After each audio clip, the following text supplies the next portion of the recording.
Voilà. Donc, nous sommes à 2 semaines de Purim et beaucoup de commentateurs mettent l'accent sur la centralité de cette fête, tellement que le Tikkun Zohar dit que quelque part, Purim est plus important que Yom Kippourim. On dit Yom Kippourim, un jour comme Purim, et on compare dans Yom Kippour à Purim. Donc ça veut dire ce à quoi on compare est plus important que la chose qui lui est comparée.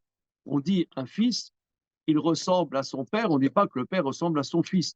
Donc si on dit que Yom Kippour ressemble à Purim, ça veut dire que Purim est premier quelque part par rapport à Yom Kippourim. Mais il y a plusieurs comment dire, anomalies, en cela que Purim est un jour profane, un jour Chol.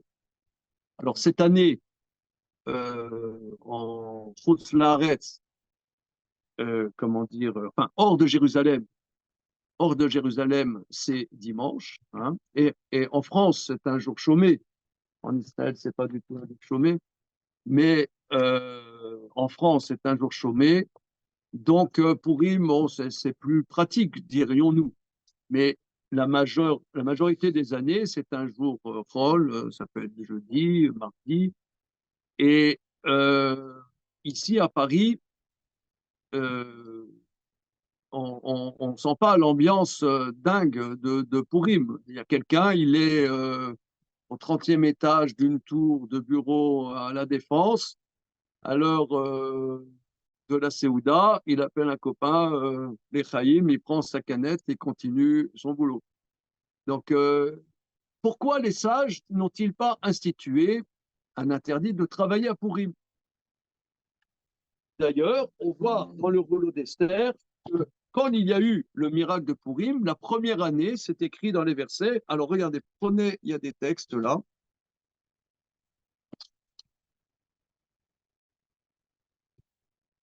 Alors, c'est après Shemot. Après Shemot, après tout le livre de Shemot, vous avez le rouleau d'Esther.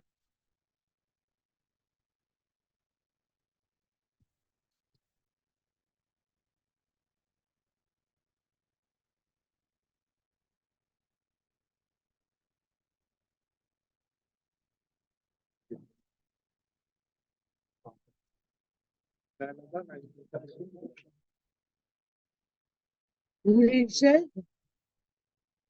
Il y en a là.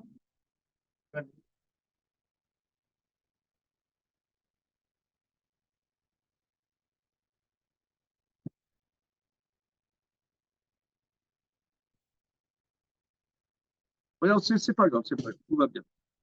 Alors,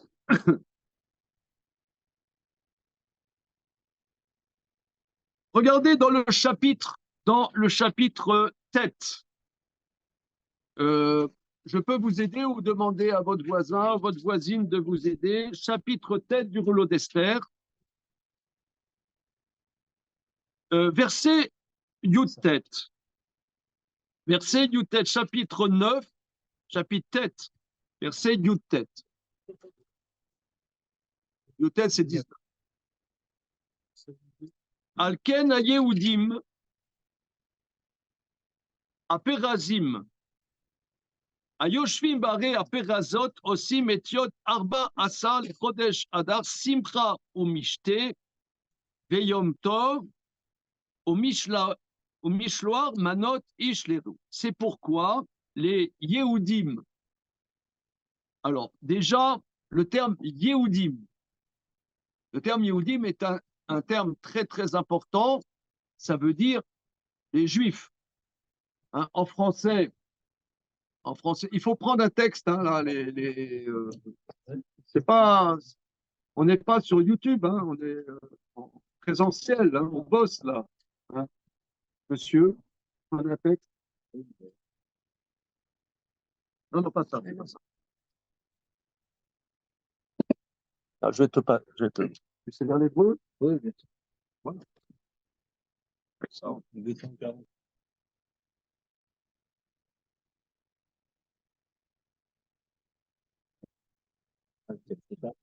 Alors, Yehudi, je vais vous aider. Oui. Je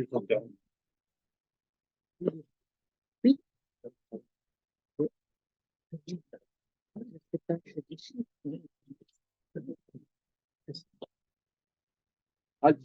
dis. Alors, le terme Yehudim, c'est que au niveau historique, le rouleau d'Esther se situe à la fin des 70 ans où les enfants d'Israël ont été exilés à Babylone par Nabuchodonosor. Maintenant, 100 ans environ avant la destruction du premier temple, l'empereur assyrien Sancheriv a exilé le royaume d'Israël, c'est-à-dire les 10 tribus du nord d'Israël, dont la capitale était Shomron, ce qu'on appelle la Samarie. Et ces 10 tribus étaient disparues. Il ne restait donc comme royaume que le royaume de Yehuda, le royaume de Juda. C'était la tribu de Binyamin, la tribu de Yehuda, dont le roi était de Yehuda. Et lorsque Nabuchodonosor a exilé ce qui restait du peuple juif, c'était le royaume de Yehuda. Donc c'est pour ça que les juifs sont appelés Yehudim. D'ailleurs, aujourd'hui, je ne sais pas pourquoi en français on met un F, hein, juif, mais dans beaucoup de langues européennes, on est appelé, par exemple, les Allemands, ils ont bien aimé Jude, par exemple. Hein. Les Judéens, ils aiment bien. Hein. Yud. Comment on dit en arabe? Il y en a qui savent. Comment?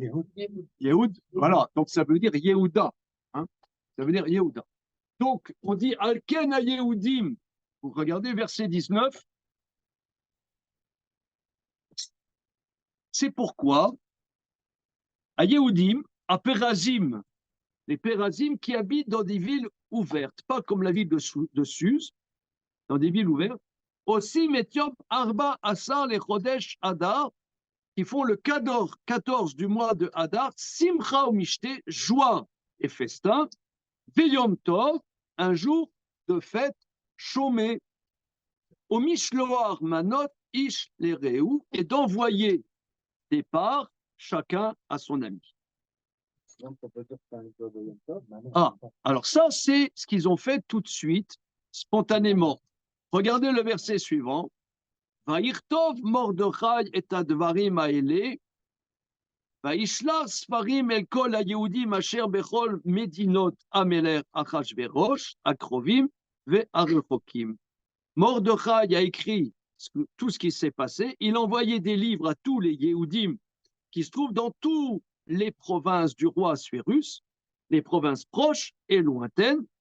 Les Kayem Alehem Liot Osim et Yom Arba Asar le Chodesh Adar et Yom Chamisha Asar Bo Bechol Shana Beshana, pour accomplir, de faire le 14 du mois d'Adar et le 15 du mois d'Adar chaque année.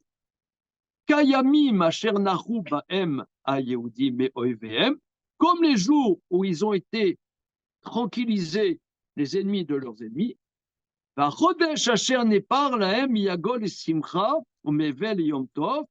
Et pour commémorer le mois qui s'est transformé de la tristesse à la joie, du deuil à la fête, la sot otam yeme mishte vesimcha, mishloar manot ish la reu o matanot la evionim. Pour faire des jours de festin et de joie et d'envoi de cadeaux chacun à son ami et des dons aux pauvres.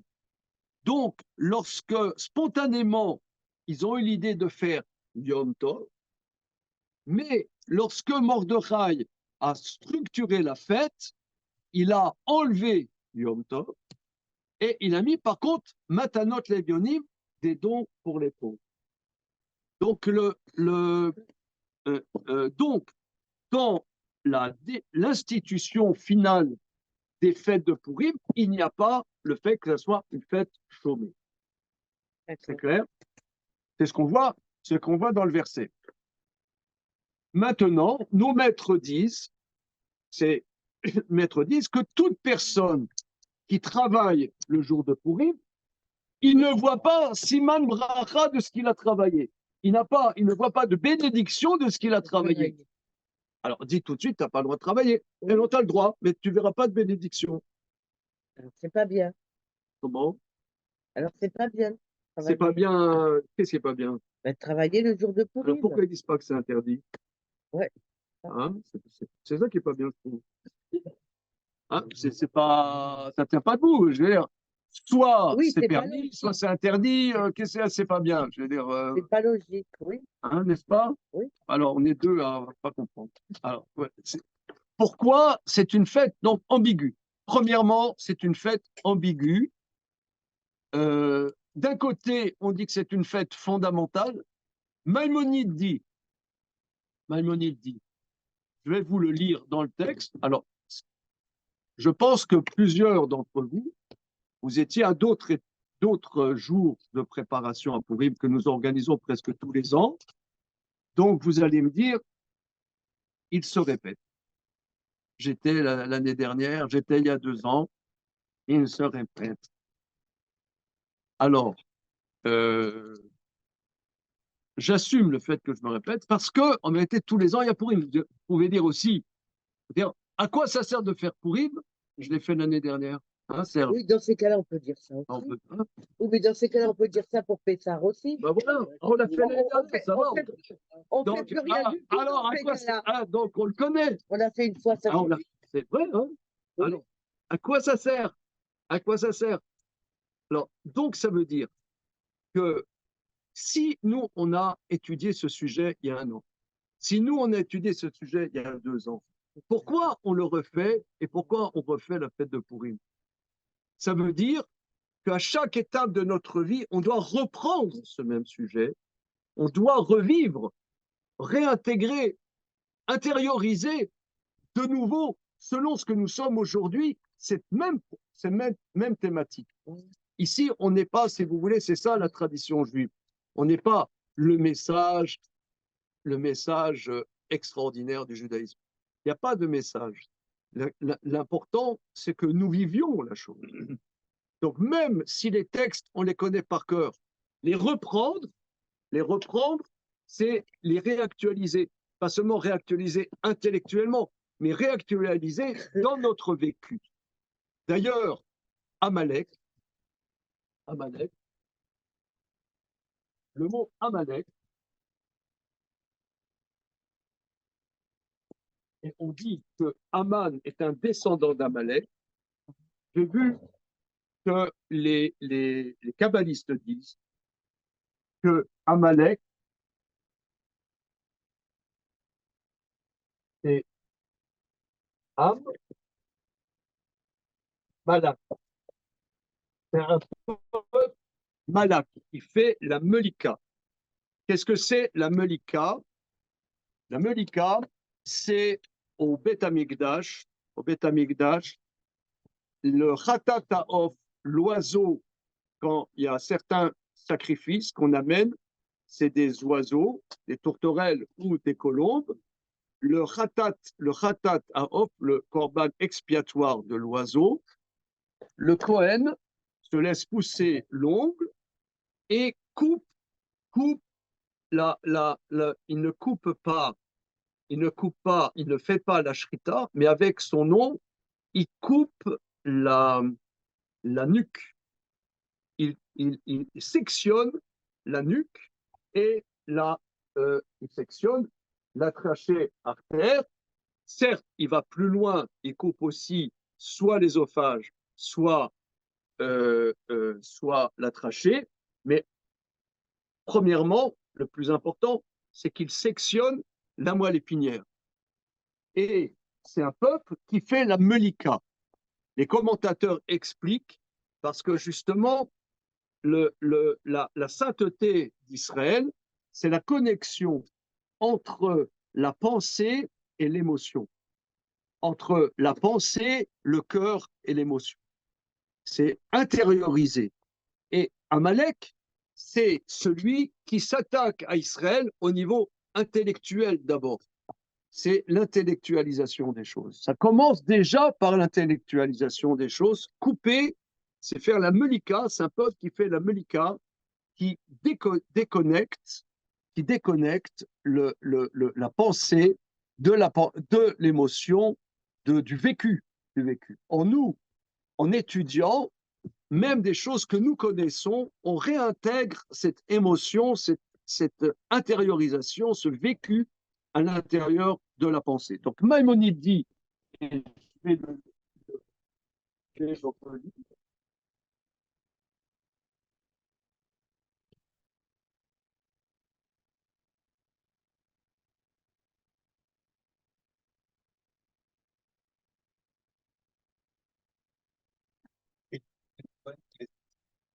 oui, C'est pas Amalek. non, le sacrifice, c'est la melika. Le terme melika, j'expliquais qu'est-ce que c'est la melika. Alors pourquoi Est-ce que le Cohen, il devient Amalek? non, c'est une question. j'explique qu'est-ce que c'est la melika. Qu'est-ce que c'est la melika. Maintenant, c'est vrai, tu poses la question, pourquoi le khatat off on fait comme ça? Ça, je ne sais pas. Hein. Alors, dans la Halachot Megillah, la dernière halakha relative à Purim, Maïmonide écrit Kol sifre aneviim vekol aktuvim atidim libatel limot hamashiach chutz me Megillat Esther. Tous les livres des prophètes et les hagiographes seront caducs au temps messianique. Tous les livres des prophètes et les hagiographes, c'est quoi les hagiographes?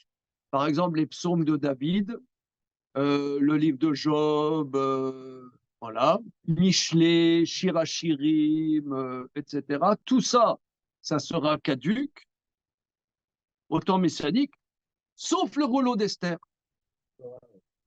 Non, une seconde. Le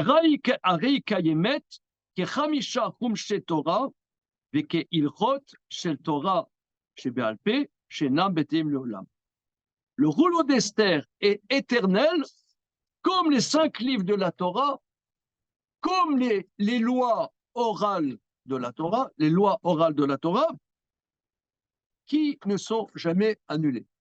Donc ici, on est en face, si vous voulez, d'un paradoxe. Nous sommes en face d'une fête qui paraît, c'est la fête des enfants, on se déguise, machin, c'est sympa. Il y en a qui boivent un petit coup, et plus, c'est affinité. Ouais, c'est sympathique.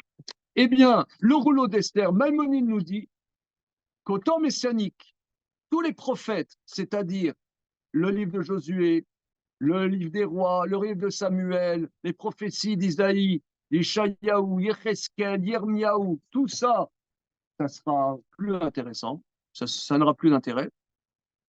Le seul livre des prophètes et des hagiographes qui restera, c'est le rouleau d'Esther avec les 5 livres de la Torah. Donc on est quand même perplexe. On est perplexe. Donc c'est pour ça, si vous voulez, qu'on organise cette journée d'études, ce que nous faisons presque tous les ans, pour rentrer. C'est quoi le rouleau d'Esther? C'est quoi le rouleau d'Esther? Alors, nous allons commencer au 2e chapitre.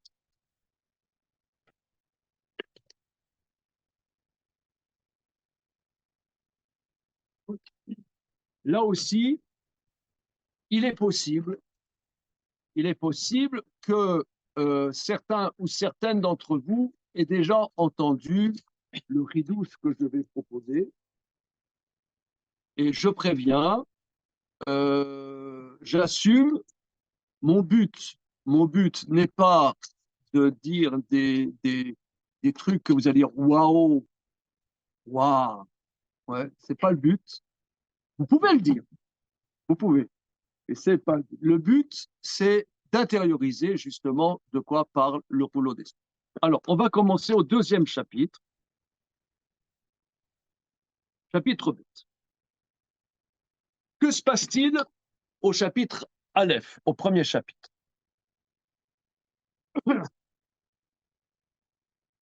Encore une chose, avant de commencer le texte, il est connu aussi que contrairement aux autres Kitvé HaKodesh, aux autres écrits saints, le nom de Dieu n'est pas écrit explicitement dans le rouleau d'Esther. Dans tous les livres Kodesh, on voit le nom d'Hachem, mais dans le rouleau d'Esther, il n'est pas écrit. On peut le trouver en acrostiche d'un verset, dans certains versets, en acrostiche, mais pas de manière explicite. Donc c'est aussi une anomalie. Pourquoi ce texte que Maïmonide vient nous dire, il est éternel, il n'y a pas le nom de Dieu explicite dedans. Ce étant, de quoi s'agit-il? Faisons un résumé du premier chapitre.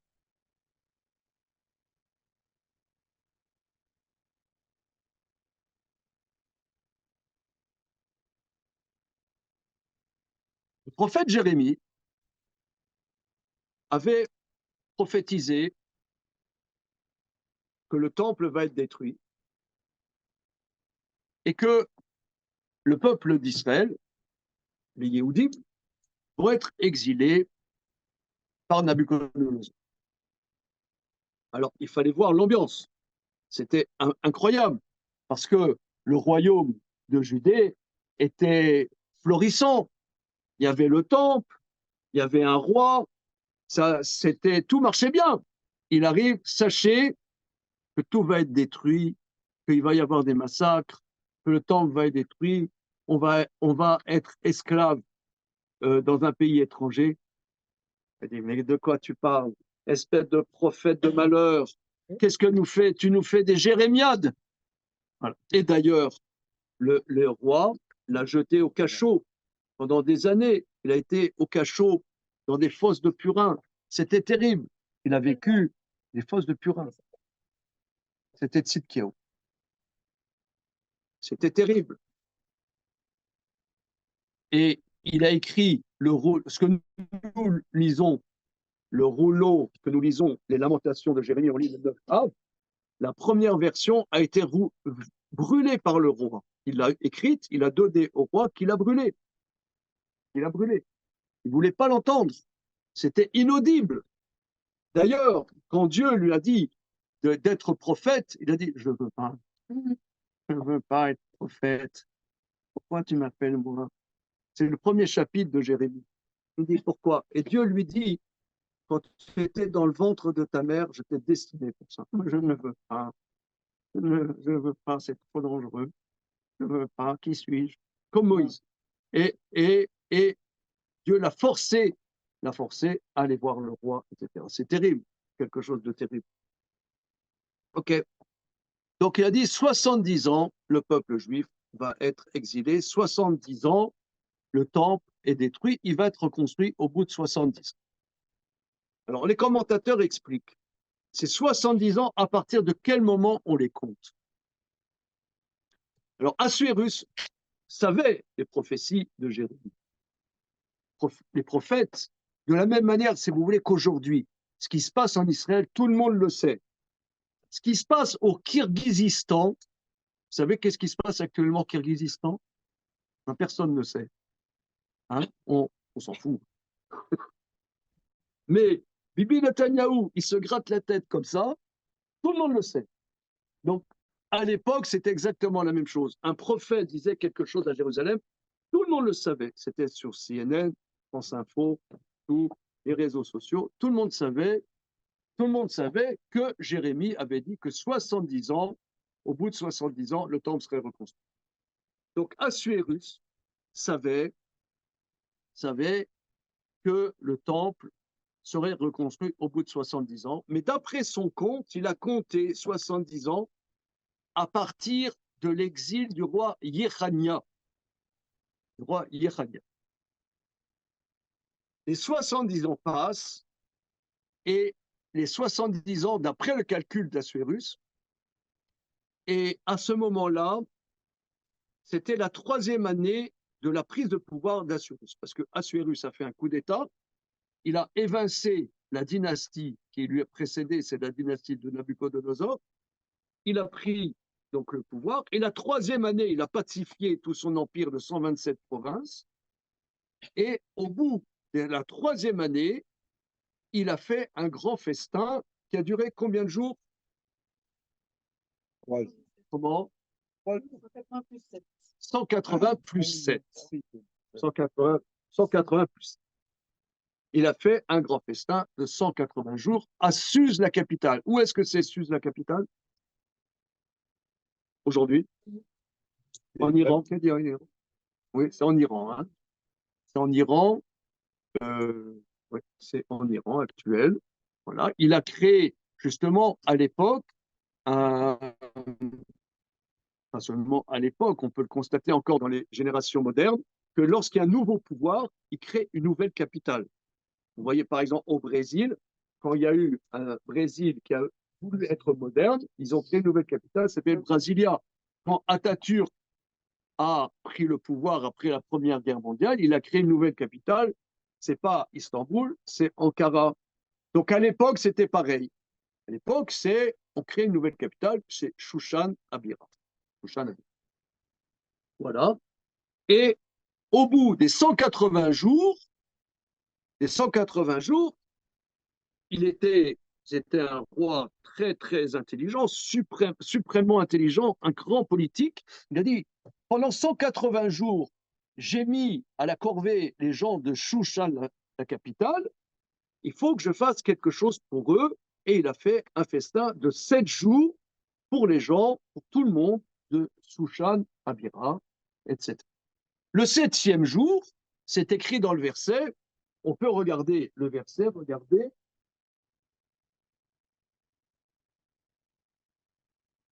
Donc, je vous le dis oralement pour ne pas trop se perdre. Le verset dit dans le premier chapitre, le verset Yud,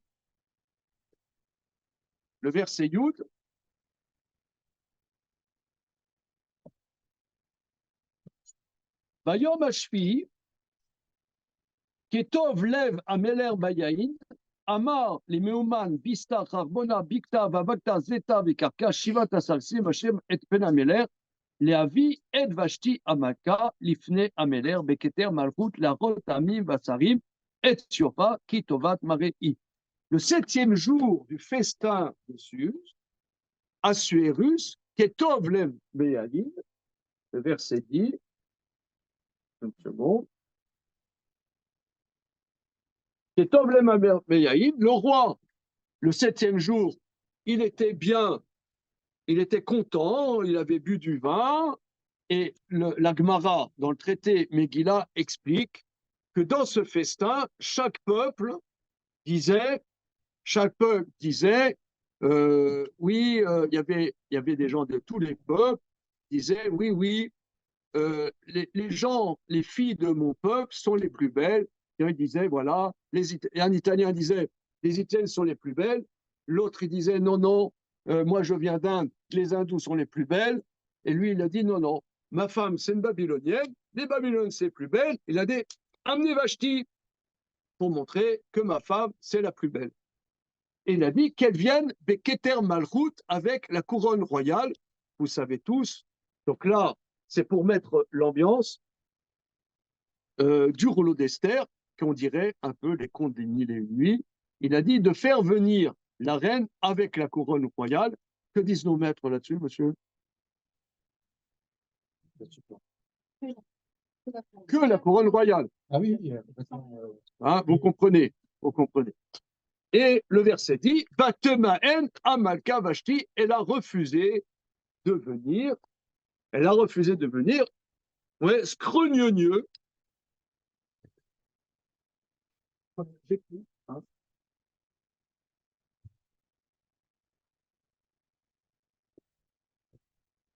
Il a dit scrogneux. Ça ne va pas se passer comme ça. Comment c'est une offense au roi? C'est une offense au roi, comment c'est possible? Et il en confère à ses conseillers. Et un conseiller, les Rachamim disent que, en l'occurrence, ce conseiller, c'était Aman, c'est Memouchan. Memouchan, les Rachamim disent que ce n'est pas explicite, mais la tradition orale nous dit que c'était Aman. Il a dit, il faut qu'elle ne vienne plus devant le roi. qu'est-ce que ça veut dire qu'elles ne viennent plus devant le roi? Ben, c'est pas écrit. Si vous voulez, c'est comme en Russie actuelle. C'est comme en Russie actuelle. On dit Navalny, il a un arrêt du cœur. Hein, Navalny. Ça arrive. Non. Non, elle ne vient plus. Elle ne vient plus devant le roi. Ah, où est-ce qu'elle est? Mangée par les crocodiles. Hein, donc voilà. Alors, ce étant, nous allons commencer le deuxième chapitre. Alors là, on va faire mot à mot. Alors aussi, on voit que dans le premier chapitre, on ne parle pas du tout des Juifs. Dans le premier chapitre, d'ailleurs, on se demande comment ça se fait, qu'on lit ce passage. C'est quelque chose qui n'a rien à voir avec l'histoire juive, avec l'histoire de notre peuple. Il y a un roi débile. Comment? Il était que ça. Où c'est écrit? Ah, c'est pas écrit. Ben, on va dire, Comment? Si, normalement. Ouais, non, oh, mais si, ah là là, voilà. On va mettre des gens qui reconnaissent ça. Regardez. Il a refusé. Non, mais non, sinon ça aurait été écrit. Un enseignant, Voilà. il peut raconter ce qu'il veut. Donc moi, j'essaie de vous manipuler. Vous voyez? Comment dire ça avec la Torah orale? Non, mais on peut dire, sinon, à l'exception des Juifs, ils ne sont pas venus. Or, c'est pas écrit, donc on sait qu'ils disent ça. Mais Mordechai, il était. Il a refusé de. Non, mais Non, mais- suite était écrit. D'accord, vous avez 1000 fois raison. Vous avez 1000 fois raison que notre tradition analyse les versets. D'ailleurs, il a dit que aux intendants de son palais de faire selon la volonté de chacun, ouais, que la volonté de chacun, que dans ce festin d'Assuérus, pour ceux qui voulaient manger cachère, c'était faisable. Et il y en avait qui disaient, voilà, le maire du 20e arrondissement fait une fête et il y a un rayon glade cachère, on va quand même ne pas y aller. Il faut quand même qu'on y aille. Hein. Bon, quand même, il fait un effort. On doit y aller. Mordechai n'allait pas. Bon, mais ça, c'est pas écrit explicitement. C'est pas écrit explicitement. Hein. Au niveau explicite, on dirait que ça n'a rien à voir avec notre histoire. Verset suivant. Après ces choses-là, Keshor Hamat Ameler Achashverosh, Zachar et Vashti, Vetacher Asata, Vetacher Nixar Aleh. Après ces choses-là, quand la colère du roi s'est calmée, il s'est souvenu de Vashti, de ce qu'elle a fait et de ce qui a été décrété sur elle. Regardez le commentaire de Rashi, Zachar et Vashti. Il s'est souvenu de Vashti. Verset à lèvres dans Rashi, commentaire de Rashi. Zachar et Vashti s'est souvenu de Vashti et Tzfia Venetza. Il s'est souvenu de sa beauté et il a été triste. Qu'est-ce que Rashi veut rajouter? Qu'est-ce que Rashi rajoute? Comment?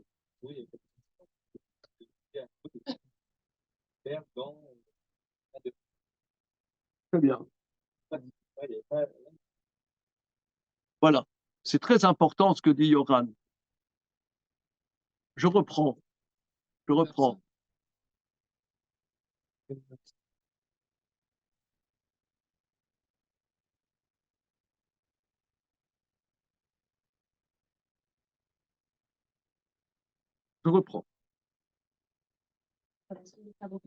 Comment? Voilà, c'est de démonstration, c'est-à-dire qu'il se souvient que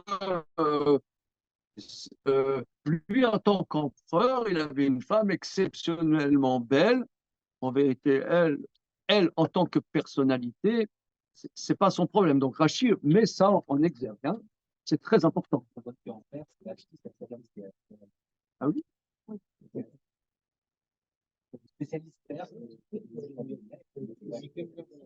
La meilleure. the best. Et la beauté, c'est pas quelque chose de facile. Comment? On dit qu'elle est belle. C'est pas forcément de plastique, c'est belle. C'est belle. Achille dit ok, mais on peut dire aussi d'une manière, une relation profonde, je la trouve belle. Alors, ce thème de la beauté est un thème important. C'est un thème très, très important. D'ailleurs, on voit que les matriarches sont appelées belles.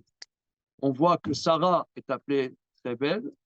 On voit que Rachel, aïeul d'Esther, est appelée très belle. Donc, ce thème de la beauté est un thème important. Pourquoi Rachid l'introduit-il ici? Du verset, c'est pas explicite. Rachid, je dirais, il est payé pour nous dire le pshat. Son cahier des charges, c'est le pshat. Oui.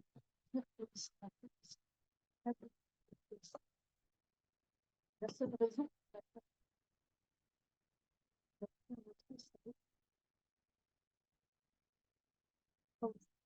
C'est vrai. en fait, quand vous l'en trouvez qu'elle était la plus belle, soit qu'il est plus belle, soit qu'il l'a tué, qu'il l'a perdu, ça, il avait avancé en disant non, c'est elle la plus belle, et qui se rend compte qu'en fait, il a perdu sa propre réputation, son propre regard, en quelque sorte, par Oui. rapport à la beauté, puisque les autres disaient non, c'est la plus belle, il a dit non, c'est elle la plus belle, je vous la montre, mais en fait, il a fait. Alors, ce thème de la beauté, c'est très, très important. Les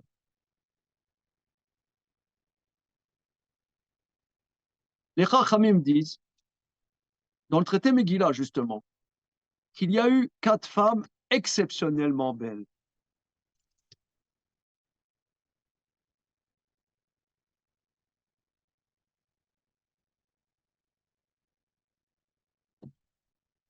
Il y a eu 4 femmes exceptionnellement belles. Sarah, Abigail, Rachav et Esther.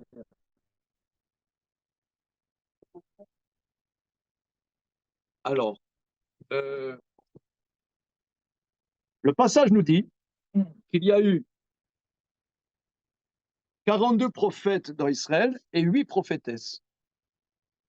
Parmi ces 8 prophétesses, il y a Sarah et Abigail.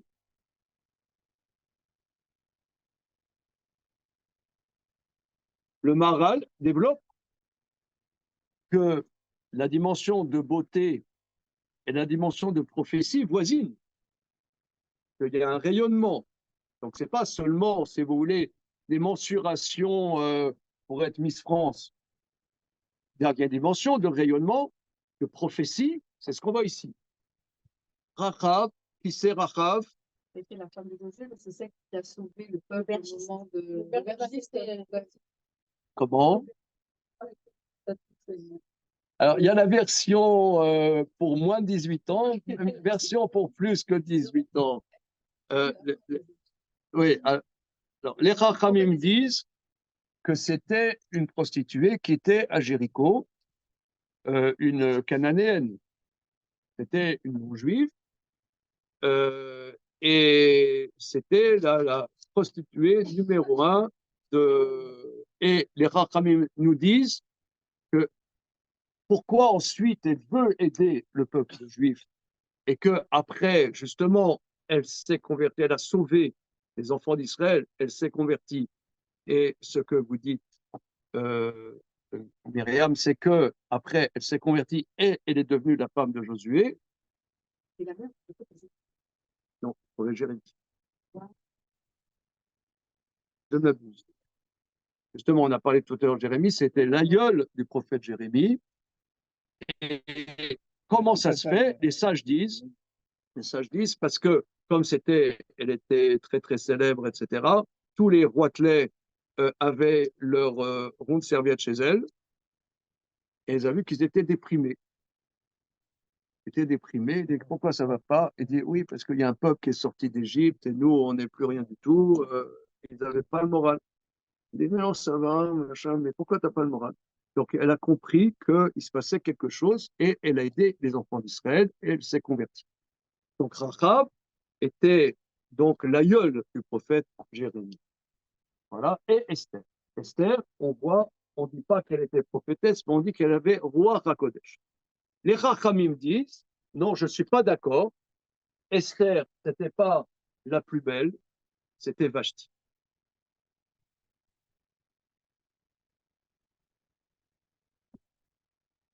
Alors, il y a un débat, donc, quelle est la quatrième femme suprêmement belle?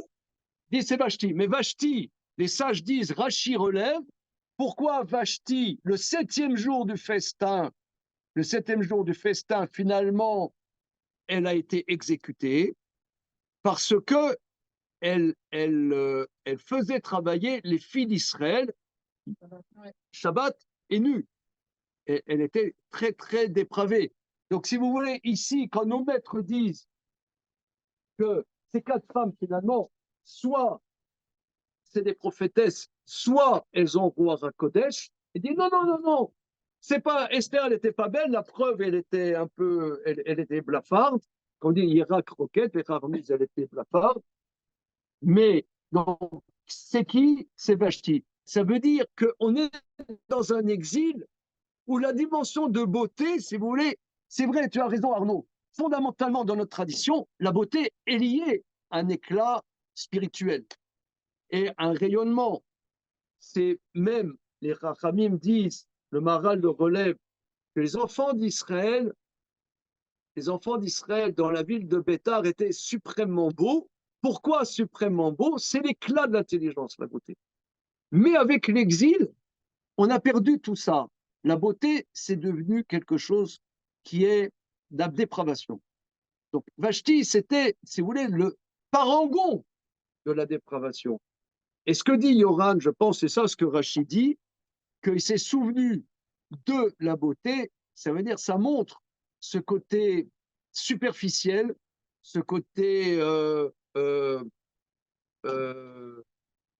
qui est le contraire du relationnel, d'une relation, c'est sa beauté, voilà, elle est belle. C'est comme, excusez-moi l'expression, un médecin, il doit avoir une femme qui est belle. Voilà. Ah non, ouais, qu'elle soit belle et tais-toi. Voilà. Ouais. Sois belle et tais-toi. Ouais, alors, Vashti, elle ne s'est pas tue, ouais, c'était pas prévu. Donc, il s'est souvenu de ça. Regardons la suite du verset. Donc là, on est en plein exil, on est en plein. On sent que vraiment la sainteté est disparue de la circulation. On est on dit on est à Hollywood, un monde vide d'apparence, de dépravation. Verset suivant. Donc, il est triste. Il s'est souvenu, il est triste. Voilà. Verset bête. Vayomru nare ameler meshartav, yevakshu labeler nearot betulot tovot. Les pages du roi, ses serviteurs, lui dirent que l'on recherche pour le roi des jeunes filles vierges, tovot marées, très belles. Voilà. Qu'on cherche pour le roi des jeunes filles vierges, très belles. Donc, c'est la suite du conseil des pages. Veyavked ameler pekidim bechol medinot malchuto, vegbotsu et kol nara betula tovat mare el shushan abira el bet anashim Eliad Ege, Cerise Sameler, Shomer Anashim, Venaton Tabouke. Et que le roi désigne des émissaires dans toutes les régions de son empire et qu'on rassemble toutes les jeunes filles vierges très belles à Suse, la capitale, El Bet Anashim au harem, Eliad Ege. Évidemment, le responsable du harem d'Assuérus, il est gay. Non, c'est écrit. Regarde.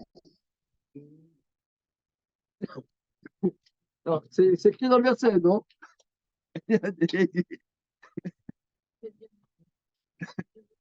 Elle y a des... Non, ça te plaît pas, Cathy? Bon, elle est, non, Tous les autres, c'était comment, non, non, il s'appelle Aigué, il s'appelle Ah, aigué. non, il s'appelle Ok, Aigué. ok. Quand on est Rosh Chodesh Adar, je veux dire, ça va. Non, ça vient naturellement comme ça. Donc, Eliad Aigué, l'eunuque du roi, le gardien du harem, Venaton Tamrukehem, et que l'on donne ses onguents. C'est-à-dire qu'avant d'aller voir le roi, il fallait une cure de cosmétiques, comme on va voir dans le verset suivant.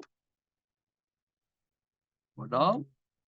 Ve'anara asher titav be'ene ameler, timlor tachat vashti, va'itav adavar bene ameler vayasken. Et la jeune fille qui plaira aux yeux du roi régnera à la place de Vashti. La chose a plu aux yeux du roi et il a fait ainsi, donc il a envoyé des émissaires. Alors, le verset suivant, on le dit à haute voix quand on lit le rouleau des Ish Yehudi, Aya Beshushan Abira, Ushemo Mordechai Ben Yair Ben Shimi Ben Kish Ish Shemi. Un homme Yehudi était à Suse, la capitale. Son nom, Mordechai Ben Yair Ben Shimi Ben Kish Ish Shemi. Alors, il y a en un verset, il y a énormément de points importants, fondamentaux.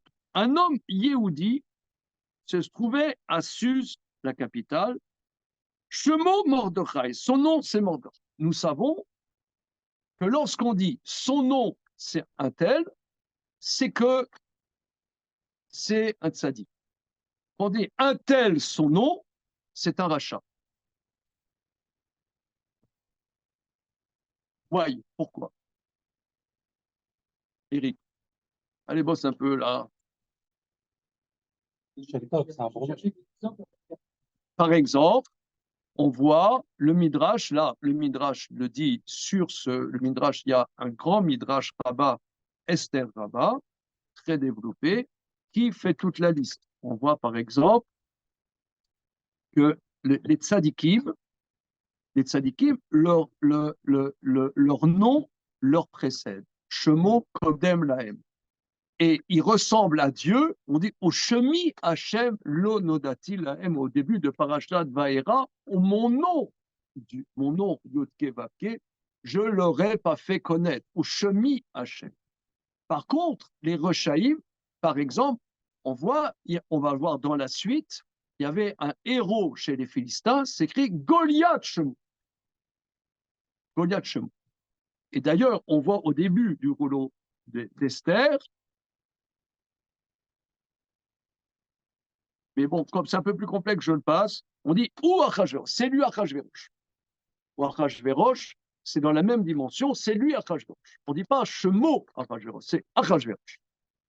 Alors, on peut poser la question, pourquoi le tzaddik, son nom le précède, et le rachat, on dit toujours, par exemple, Goliath Shemo. On voit par exemple que au début du rouleau, au début du rouleau de Ruth, il y avait un homme qui s'appelait le Avimelech Shemo, Elimelech. Ce nom, Shemo Elimelech. Son nom, c'est Elimelech. Shemo Elimelech. Alors, quelle est la différence, messieurs, dames? Comment on va... Et le rachat, il avance ensuite à la spécialité qui va avoir pardonné. Pardon. Comme ça. Rachat, mais on avance ensuite avant Comment ça ressort tout ça? Pourquoi on dit Shemo Mordechai? Comment? Il était connu. Le nom, Comment? il a su pleinement son potentiel, il a découvert son potentiel. C'est ça qui donne son nom.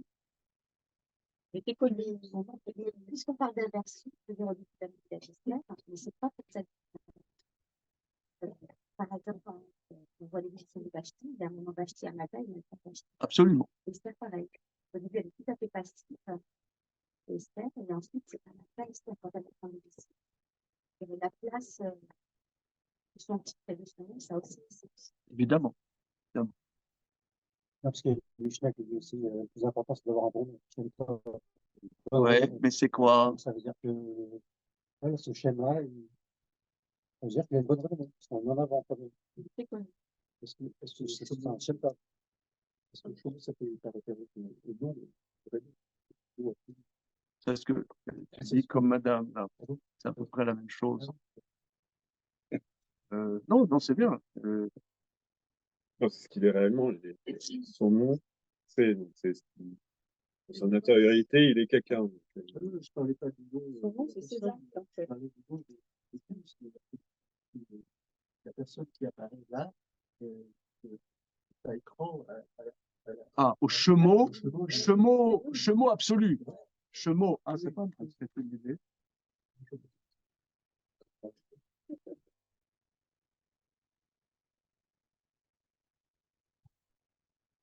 Bon, de manière simple, hein, moi je propose de manière très, très simple, c'est-à-dire que le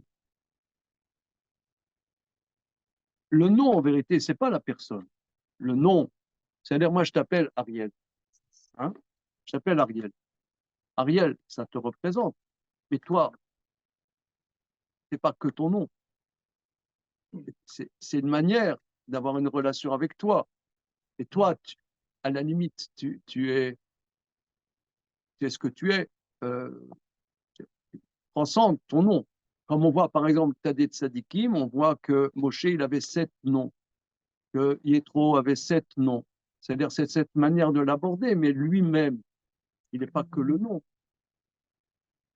Par exemple, quand il y a des élections, alors on va dire, on voit, il y a un homme politique, justement, il se présente, un homme politique ou une vedette. C'est, voilà, par exemple, il y a Johnny Hallyday, il va venir. Vous ne saviez pas, hein? Il va ressusciter, il va venir à notre étude. C'est pas? Ouais. Johnny Hallyday, c'est un slogan, si vous voulez. Ce que je veux dire, c'est une vedette. Oui. C'est une vedette, c'est le nom est en soi, c'est pas son nom, c'est comment? Les socialisations du nom, l'orphelin se présentant comme second. Voilà. C'est pas une essentialisation, c'est une partie de l'expression. C'est une partie. Quand on dit Dieu, on dit tous les mots de la Torah, c'est des noms de Dieu. Donc ça veut dire c'est des manières d'aborder Dieu. Mais Dieu, Hachem, quelque part, il nous échappe. On sait, à la limite, on peut passer toute notre vie à étudier, on ne saura pas qui c'est Hachem. Il nous dépasse. De la même manière, le tzaddik, lui-même, il est dépassé, il se montre pas peut-être. Par contre, vous voyez, par exemple, il y a laissons Johnny Hallyday, mais par contre, évoquons par exemple notre ami Mélenchon. Hein? Par exemple, Mélenchon.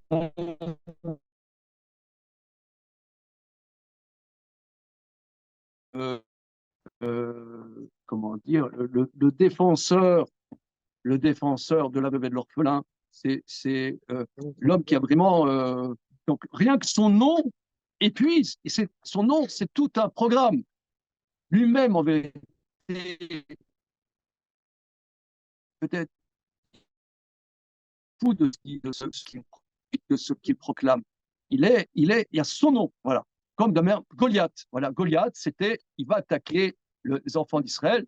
Voilà, rien que le nom, il fait peur. Goliath, il fait peur. Goliath, il fait peur.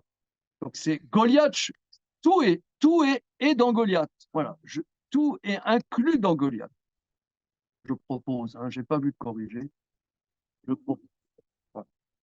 Alors, en tout cas, on nous dit que Ish Yehudi Aya Shushan Dabira, son nom Mordechai ben Yair ben Shimi ben Kish. Alors là, en disant fils de Shimi, Shimi ben Gera, c'est un descendant, c'est pas un fils, c'est pas en vérité, c'est pas un petit-fils de Shimi, c'est un arrière-arrière-petit-fils de Shimi. Shimi est quelqu'un de la tribu de Binyamin qui a, à un moment donné, maudit le roi David. Il a maudit le roi David, et David a, comme Shimi était très grande personnalité, il ne l'a pas exécuté tout de suite, il a attendu. Mais le temps qu'il a attendu pour le condamner à mort, il a eu une descendance qui est Mordechai. Ben Kish, c'est le père de Shaoul. Kish, c'est le père du roi Shaoul. Et en nous disant fils de Kish, de manière allusive, le verset nous dit que Mordechai est un descendant du roi Shaoul. C'est de manière allusive.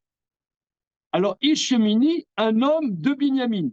Alors, il y a une incohérence dans le verset. D'un côté, tu nous dis un homme de Yehudi, un autre Yémini, de Binyamin. Donc, il est de Yehuda, il est de Binyamin. Alors, il y a beaucoup de théories là-dessus dans le Gemara. Continuons, verset suivant. Un homme Yehudi était à Suse, la capitale. Asher Ogla mi Yerushalayim, Imagola Asher Ogleta, Im Yechania Meler Yehuda, Asher Egla Nebuchadnezzar Meler Bavel. Donc cet homme-là a été exilé de Jérusalem avec l'exil qui a été exilé avec Yechania, le roi de Judée, qu'a exilé Nabuchodonosor, le roi de Babylone. Alors, on pourrait mettre -2 en rouge dans la marge. Vous êtes d'accord?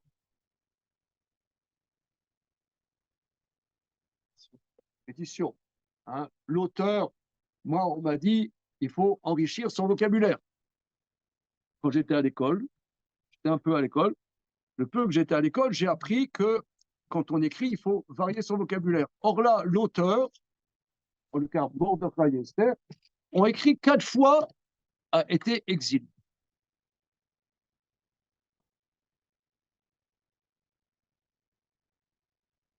Pourquoi écrit 4 fois était exilé? Pourquoi on nous dit Mordechai était exilé avec le roi Yechania? Il a été exilé de Jérusalem.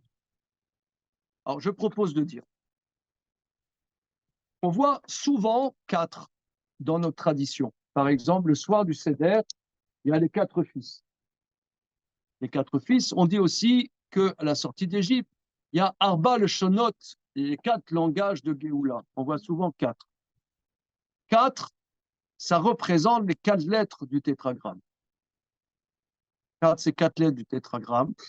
Et je propose de dire que Mordechai, il était exilé, les 4 lettres, donc Yotke Vavke, le tétragramme. On va commencer par la 4e lettre. T'as Yud, t'as Ke, Vav, et ensuite E. D'accord? Yud, ensuite E, ensuite Vav, ensuite E. Le E, le dernier, c'est la réalité de ce monde-ci.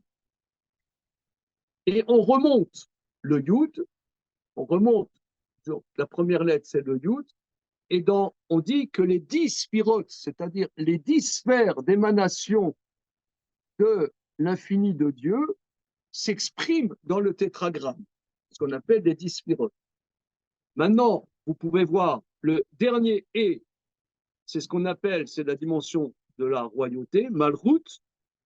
Ensuite, le Vav, c'est les 6 sphirotes.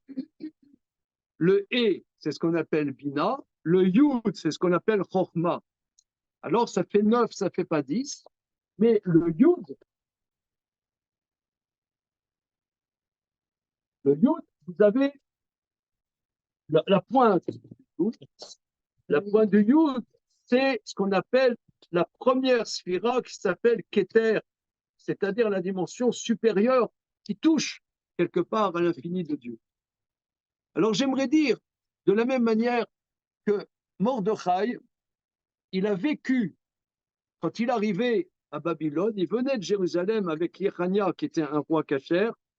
Quand il est venu avec Yechania, avec le premier exil, il s'est retrouvé à Babylone et il était un homme détruit, détruit, détruit. De voir la civilisation babylonienne, de voir la civilisation babylonienne, de voir la superficialité de cette civilisation, le mensonge, comme on voit Assuérus, que la première valeur d'Assuérus, c'est que sa femme puisse sortir en société avec la femme. Vous savez comme elle est belle. Voilà, c'est tout. On s'arrête là. Voilà, c'est ça. Voilà, il est triste. Il a plus son bibelot avec lui. Donc il est brisé, brisé, brisé, brisé. C'est un homme brisé. Il voit que, par exemple, vous arrivez en Israël. Il y en a qui disent que le troisième temple va être construit. Vous avez entendu ça? Moi, je dis qu'il n'y a pas besoin de reconstruire le troisième temple, on l'a déjà en Israël. Il y a Ikea? Il me fera un nom, vous êtes pas. Non, mais vous ne trouvez pas que quand il y a Ikea, on a tout, non? C'est vrai? Ikea, hein? Pourquoi on a besoin du troisième temple? On a tout, on a Ikea. D'ailleurs, les temps messianiques sont déjà arrivés. Par exemple, à Ikea, la cafétéria est glatt cachère. En Israël, je veux dire. Comment? Ah, mais tu dis des choses compliquées. Je veux dire, Il y a même des fascicules pour tout. hein? Il y a, nos enfants, ils vont. La sortie de Chol HaMoed en Israël, les Froum, c'est quoi? C'est aller à Ikea. Et alors, ils nous ont dit, par exemple, à Ikea, une fois, ils étaient à Ikea à Netanya, là, il y a un lit, il y avait un chassid, il dormait quand même. Il dormait. Non, mais là, ça veut dire, il voulait essayer. Il s'est endormi. Pourtant, ça a été fondé par un nazi. Ouais, d'accord, mais tout ça pour dire, si vous voulez, qu'est-ce qu'on attend des temps messianiques? Vous me dites des mots compliqués, la présence divine, des choses comme ça. On a tout. On manque de rien. Mais alors, Mordechai, quand il arrivait dans cette société babylonienne, il pleurait, pleurait. Et là, il avait vécu qu'est-ce que c'était le premier Beth Amikdash. Il pleurait. Il disait quoi, c'est ça? Les gens, ils trouvent que c'est normal. Voilà, par exemple, tu as des, je sais pas, dans le 16e, 17e. Pourquoi on a besoin du troisième Beth Amikdash? On a tout. On a des restaurants glad, cachers, hyper bons. On a tout. Qu'est-ce qui nous manque? Comment? On a comme ça, en Israël, mais ici, bon, un monsieur, il s'est fait tabasser dans ma rue, là, au bout des jours. Là, le monsieur, là, il y a une semaine, c'est dans la rue, on a. Mais en tout cas, bon, ça va, je veux dire, on a tout ce qu'il faut. Non, ce que je veux dire, c'est les gens qui sont nés à Babylone, les Chachamim nous disent que l'assimilation était terrible. Ils y croyaient complètement dans la société babylonienne. Ils y croyaient complètement. Ils n'avaient pas de recul. Ils n'avaient pas su qu'est-ce que c'était Jérusalem. C'est ça ce que le verset dit. Lui, il venait de Jérusalem. Il a su qu'est-ce que c'est. Qu'est-ce que c'est? Je vous donne un exemple et on va avancer. Quand on est dans un milieu juif, une vie juive véritable, une femme, elle accouche. Par exemple, nous, on a, bon, Hachem, des enfants qui sont à Jérusalem. Voilà, une fille, une jeune femme, jeune ou pas jeune, elle accouche. Pendant presque 2 mois, toutes les voisines, elles font des repas, etc. La voisine d'à côté, elle vient faire le repassage, s'occuper des enfants. Ça, c'est pendant 1 mois ou 2 mois. Et nos filles nous disent, au bout de 2 mois seulement, elles commencent maintenant à préparer Shabbat. Mais avant, c'est les voisines. Ici, à Paris, il y a une femme, elle accouche. Non, au Vinci, je ne sais pas comment c'est. Mais à Paris, il n'y a rien du tout. Ouais. Voilà, comme vous dites, c'est dur. On a tout ce qu'il faut d'un point de vue matériel, Oui, mais le chesed, Il y a pas. La vie juive, le chesed, on l'a pas. Mais c'est une catastrophe. Où est la catastrophe? C'est une catastrophe. C'est une catastrophe. Il y a de quoi pleurer. Mais qu'est-ce que tu pleures? Tout va bien. Tout va bien. Mais il y a de quoi pleurer. C'est vrai. Même, par exemple, souvent, moi, j'ai collecté pour d'autres centres. Il y a X années, quand au Sentier, il y avait des Juifs, tous les magasins au Sentier, c'était des Juifs. J'ai remarqué, moins le patron, il parlait bien français, plus il était généreux. Tu arrives sur un Juif un peu moderne, comme ça, oui, est-ce que tu peux donner pour notre institution? Il dit, oh là là, on est toujours sollicité, qu'est-ce que c'est, machin? Ouais, c'est vrai, c'est vrai. Mais, mais, euh, euh, mais, mais quelqu'un qui vit, qu'est-ce que c'est Qu'est-ce que c'est le judaïsme? Il y a cette dimension de chesed, c'est vivant, c'est vivant. Nous, par exemple, encore, je vais je vais donner encore quelque chose parce que nous, ici à Paris, moi, je sais pas pourquoi je vais mettre à Paris, mais ça, je vais pas faire un psychodrame, une thérapie de groupe, mais le, le, dans la vie juive, il y a toujours le chant. On chante dans la vie juive. Moi, j'étais des années à Strasbourg et il y avait M. Frankel à la Vachelom. Il organisait avec Rav Shimon Wiesman et Ibadel Chaim Tovim, Rav Yitzhak Ben David, ils organisaient des bakashot le matin, en hiver. À 4 heures du matin, nonobstant le fait que je ne sois pas marocain, malgré les apparences, évidemment. Mais ils organisaient comment?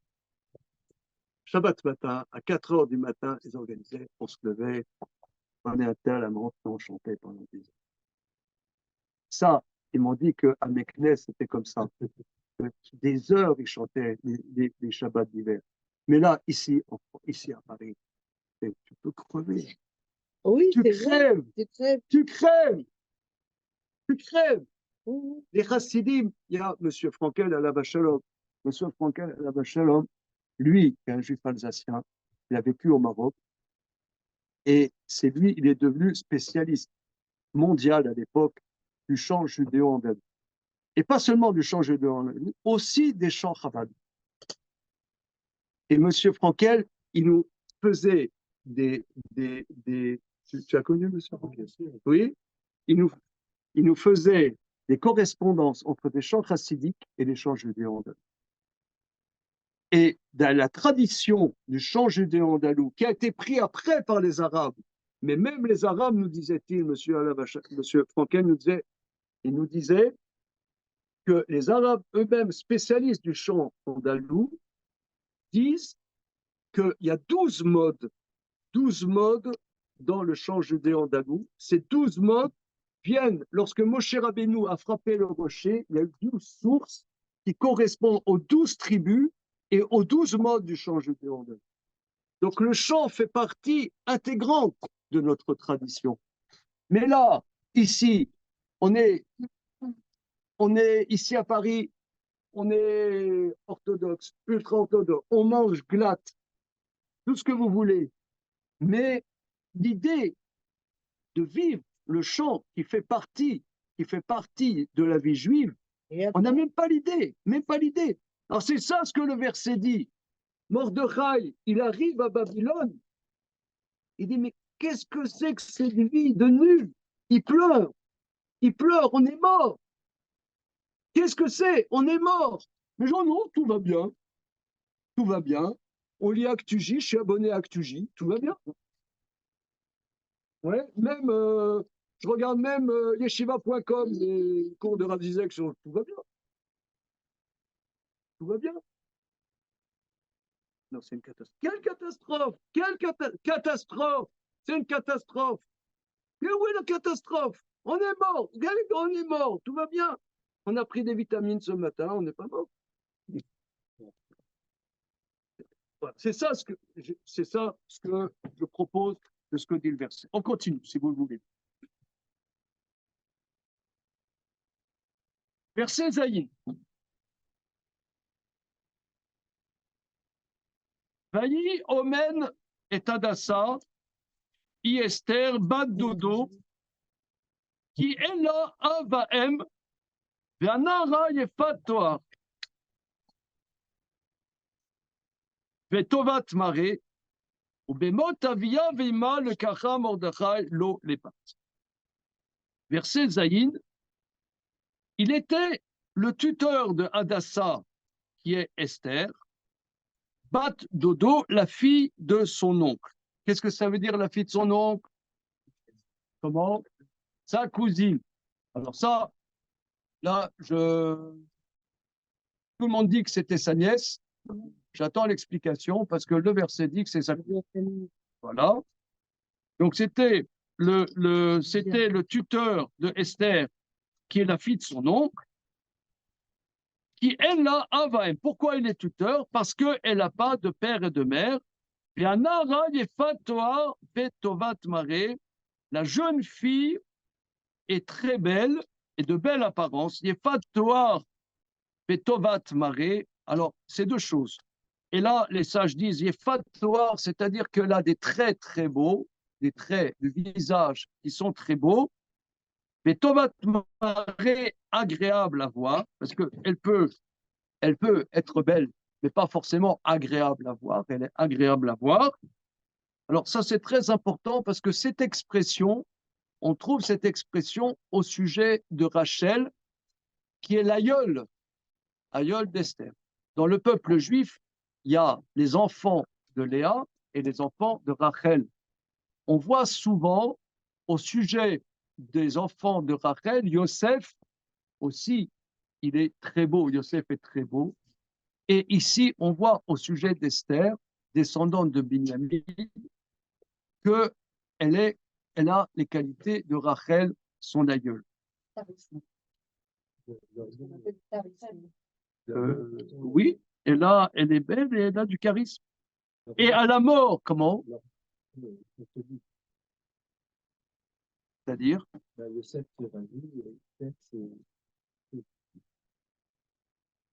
Il y a une différence, oui, évidemment. Au Bémot, Avia Veima, quand son père et sa mère sont morts, Mordechai l'a prise comme fille.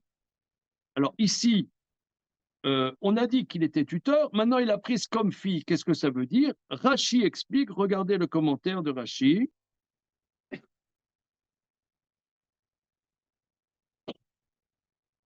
L'eau les bat, Rashi sur le verset Zayin, Rabotenu Pirshu, nos maîtres expliquent, la baït, il l'a prise comme maison, c'est-à-dire, c'est l'Eisha, il l'a prise comme femme.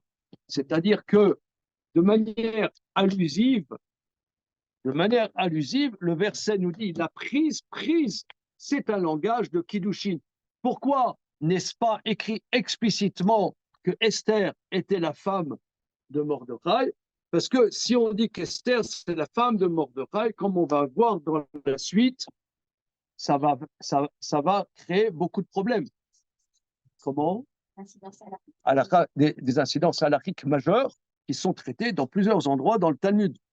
Comment c'est possible? Si on dit que c'est la femme de Mordechai, elle va être prise ensuite par Assuérus. Et comment est-ce possible?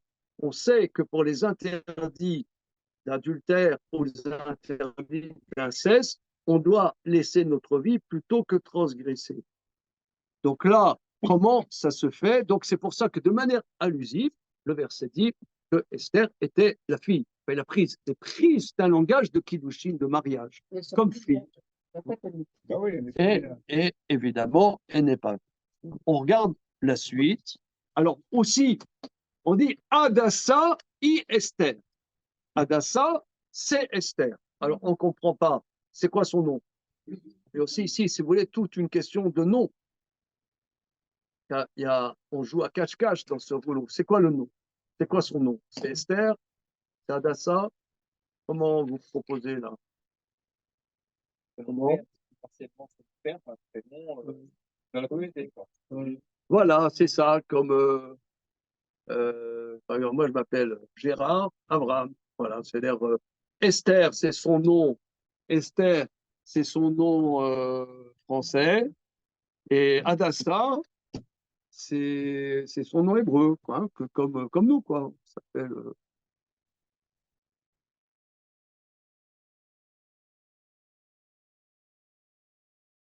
Sauf que Esther, c'est un prénom hébraïque. comment? Sauf que Esther, c'est un prénom hébraïque. Non, c'est devenu. C'est Ah, devenu. avant, devenu. c'était un Mais, prénom. les commentateurs disent que Esther, c'est un nom babylonien. Ah, d'accord. Alors, ouais. OK. Alors, bon, il y a plein de théories là-dessus. Le Maharal, alors, les plus grands maîtres ont écrit des livres entiers sur le rouleau d'Esther. C'est très impressionnant que tous les grands maîtres, pratiquement, ont écrit des livres euh, systématiques sur le rouleau d'Esther. Le Maharal de Prague a écrit un livre fondamental sur le rouleau d'Esther qui s'appelle Or Hadash, et il explique, entre autres, il explique que, rapporte l'explication dans la Gemara, que Esther, c'est son nom, et Hadassah, c'est son surnom. Pourquoi? Parce que Hadassah, c'est la myrte. Hein, le Hadass, dans les 4 espèces à Sukkot, c'est une espèce qui représente le tzaddik, qui représente le tzaddik. Le tzaddik, comme on l'a dit un peu tout à l'heure, c'est l'Hadass, la myrte, il y a une tige et des feuilles devant, c'est-à-dire que le tzaddik se cache, ne montre pas ce qu'il fait, ne montre pas ce qu'il est, mais il y a une bonne odeur qui émane. Donc Esther, c'est l'exemple même de la tzadékette qui est l'épouse, finalement, de Mordechai, qui est le tzaddik, un des tzadikim de la génération. On voit dans des versets que les tzadikim sont comparés à la myrte. Et aussi, le Maharal développe que Aman, descendant de Amalek, est un descendant de Esav, et Esav, c'est au contraire l'extériorité, tandis que Esther, c'est la dimension de la pudeur, c'est la dimension de la tsniout, qui ne se montre pas ses qualités, montre pas son intériorité à tout va, et c'est, on dit que Esav chutera par les descendants de Rachel. De Rachel, c'est la dimension de la pudeur. Mais regardons la suite. Vaï, Beishama devar Ameler Vedato, ובקבץ נערות רבות אל שושן הבירה אל יד עגי, ותילקח אסתר אל בית המלך אל יד עגי, שומר הנשים. Quand l'édit du roi et sa loi a été entendu, et quand beaucoup de jeunes filles ont été rassemblées à Suse, la capitale, par le biais de Hégai, le bien nommé, Esther a été prise dans le palais du roi par l'intermédiaire de Hégai, le gardien des femmes. Donc là, c'est une anomalie, vous l'avez dit, que les pages avaient dit que l'on prenne les jeunes filles vierges. Or là, maintenant, qu'est-ce que Esther vient faire dans cette galère? Esther, c'est une femme mariée. Donc finalement, qu'est-ce qu'elle a été prise? Mais le verset dit, Fatilaka a été prise, on dirait qu'il y a une erreur quoi, dans cette histoire. Il y a une erreur. Alors, on ne sait pas qu'est-ce qu'elle fait là. Elle a été prise. Verset tête. Le mot Obed, Oui. le mot Obed, c'est dans le verset 7. Oui. Et on traduit Obed, mais c'est Juste, une oppression. comment? Il y a une notion d'oppression dans Pression. l'oppression de forcer. Pas du tout. Ah non. Non, non. Omen, comment dire? C'est une grande thématique, la dimension de Omen. Shalom. C'est une grande thématique. Le Midrash, au début de Midrash Rabbah, de Bereshit Rabbah, fait une grande thématique sur la dimension de Omen.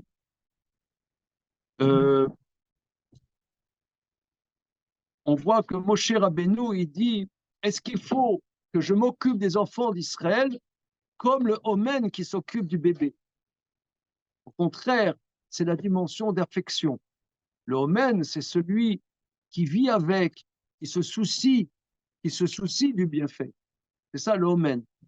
Le tuteur, c'est celui qui prend un enfant, qui le garde chez lui, qui s'en occupe comme son enfant, tu vois.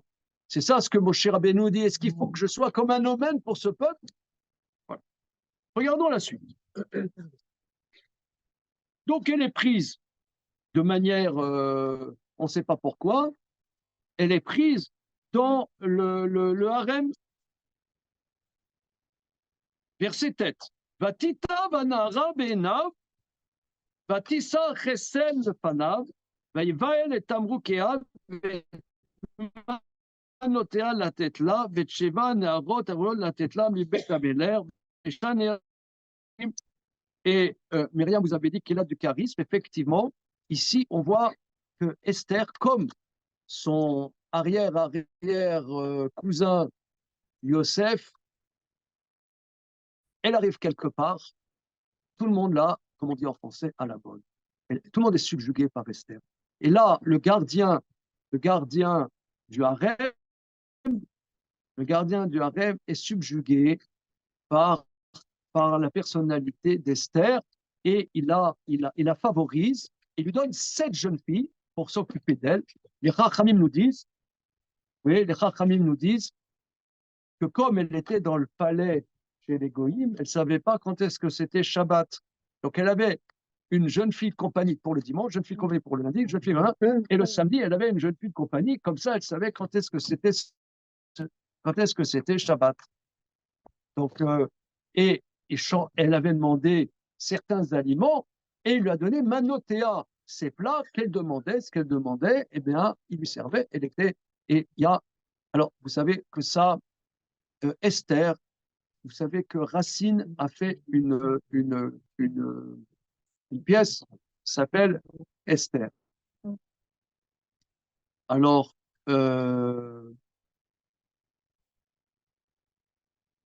pourquoi Racine a fait une pièce sur Esther? Si je ne m'abuse, je ne suis pas du tout spécialiste, c'est que Racine était janséniste. Janséniste, c'était à la fin du XVIIe siècle un mouvement religieux chez les catholiques qui disait que l'homme n'était pas libre et qu'il y a des personnes qui sont justes, qui ont la grâce. C'est une grande thématique. C'est une grande thématique. Et on voit, comme on va voir dans la suite, que Esther trouvait grâce aux yeux de tous ceux qui la voyaient. C'est la thématique de la grâce. Alors, dans notre tradition, Shalom, on n'est pas comme ça, mais c'est pour ça que Racine, si je ne m'abuse, a fait une pièce sur le thème de la grâce. Et c'est ce qui ressort, si on n'a pas la tradition que nous avons, la tradition orale que nous avons, on voit en tout cas que Esther, elle trouve grâce à tous ceux qui la voient. Donc, mais je mets ça, si vous voulez, pour ne pas rentrer dans cette direction. Mais il y en a qui sont rentrés dans cette direction. Que Esther, comme son aïeul, enfin son petit cousin, arrière-petit cousin, Joseph, quand partout où il va, on est subjugué par sa personnalité, subjugué par son charisme, et c'est ce qu'on voit ici avec Esther. Alors continuons. Verset Yud. Lo igida Esther et Amar, ve'et molata, qui Mordechai tziva alea asher lotaki. Esther ne dit pas son peuple ni son origine, car Mordechai lui a ordonné qu'elle ne dise pas. Donc elle a dit, Esther, ne dis pas d'où tu viens. Pourquoi? Les Chachamim nous disent, Rachid dit, parce qu'elle est d'une ascendance royale, elle descend directement du roi Shaoul et Assuérus, 2 choses. S'il savait que elle est une princesse, il serait très content. Et d'autre part, le fait de ne pas dire son origine, un roi ne va pas épouser une femme, il ne sait pas d'où elle vient. Hein, n'est-ce pas? Enfin, peut-être elle vient du ruisseau, peut-être elle vient d'une enfant abandonnée à Ménilmontant, comme Édith Piaf, que sais-je. Et Mordechai lui a dit, ne dis pas d'où tu viens. Verset suivant. Ubechol yom vayom, Mordechai mitabler mipnei chatzar bet anashim, lada'at et shlom Esther uma yaseh. Et là, là va commencer notre étude. Là va commencer notre étude sur ce verset. Chaque jour et chaque jour, Mordechai fait les 100 pas devant la cour du harem pour savoir comment va Esther, Uma Yea Seba.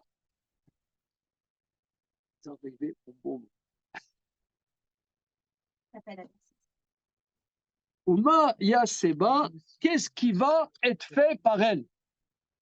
Alors regardez, ici, c'est pour ça, c'est la nécessité de faire le texte mot à mot.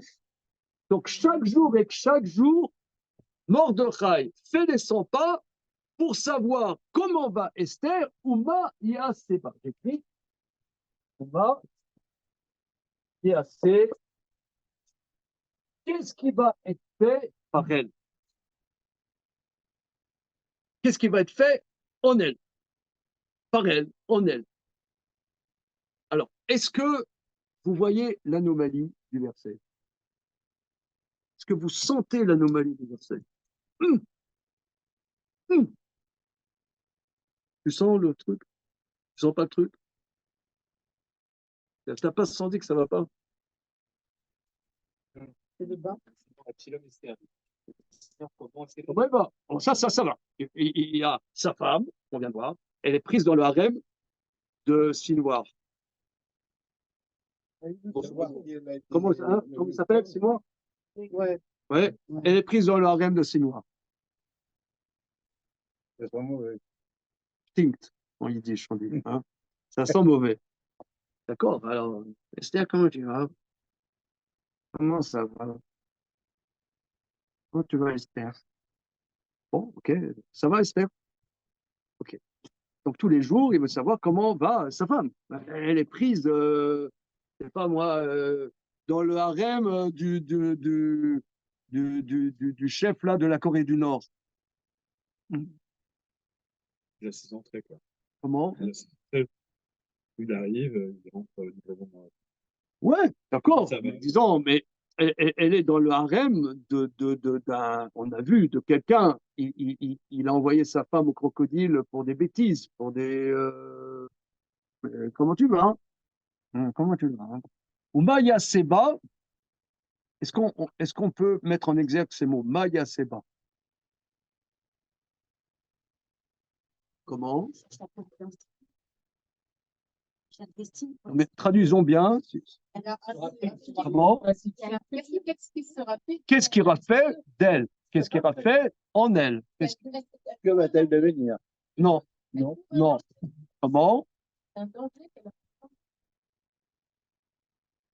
Qu'est-ce qui va être fait en elle?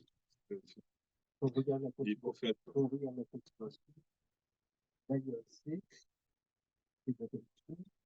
Non. Donc, tu veux dire quoi par là? Est-ce que ce qui doit venir bien? Qu'est-ce qui va advenir en elle? Mais il y a il y a. Pour que ce soit bas, Comment? pour que ce soit venu, pour que ce soit à l'aise, Non. est-ce que ce qui doit venir? Non, pas advenir. Il y a assez, c'est fait. C'est fait. Qu'est-ce qui va être fait en elle? Alors, Rachi relève. Rachi rapporte le Midrash. Et ça, c'est le cœur de notre étude ce matin. Rachi relève, je vous le fais oralement, qu'il y a eu 2 tzadikim qui ont eu un signe de Yeshua, un signe de libération, un signe de, comment on va traduire Yeshua? De délivrance. De délivrance. Il y a eu 2 justes qui ont vu un signe de délivrance, il y a David et Mordechai. David, on va le voir dans les versets, et Mordechai s'est dit,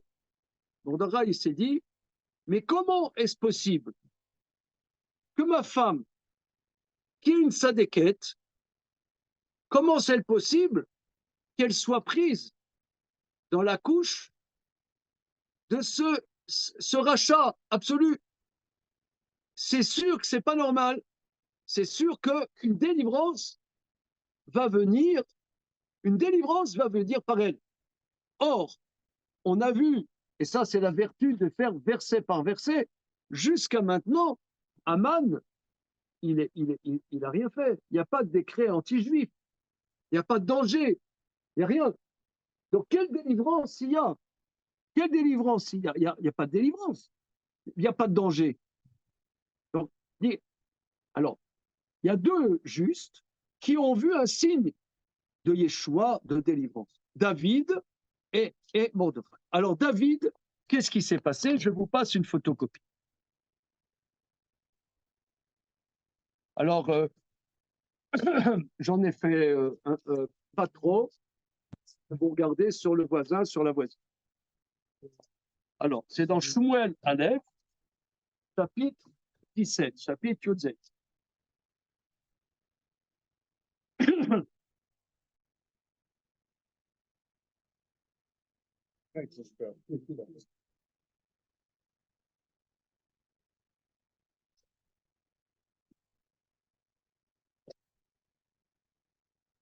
Alors, de quoi s'agit-il?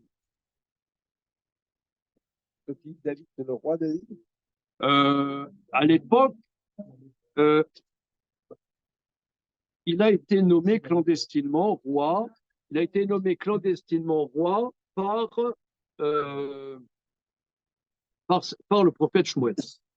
Mais c'était pas officiel, pas du tout officiel. C'était clandestin. C'est bon, les amis, vous avez un texte? Ouais. Non. Alors, de quoi s'agit-il?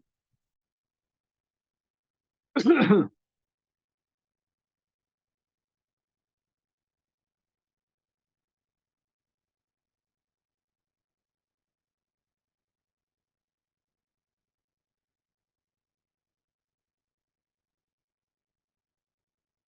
y avait la guerre contre les Philistins, chapitre Yud-Zaïn, la guerre contre les Philistins. Et les Philistins, donc il y avait le front des Philistins et le front des enfants d'Israël. Et le roi, c'était le roi Shaul.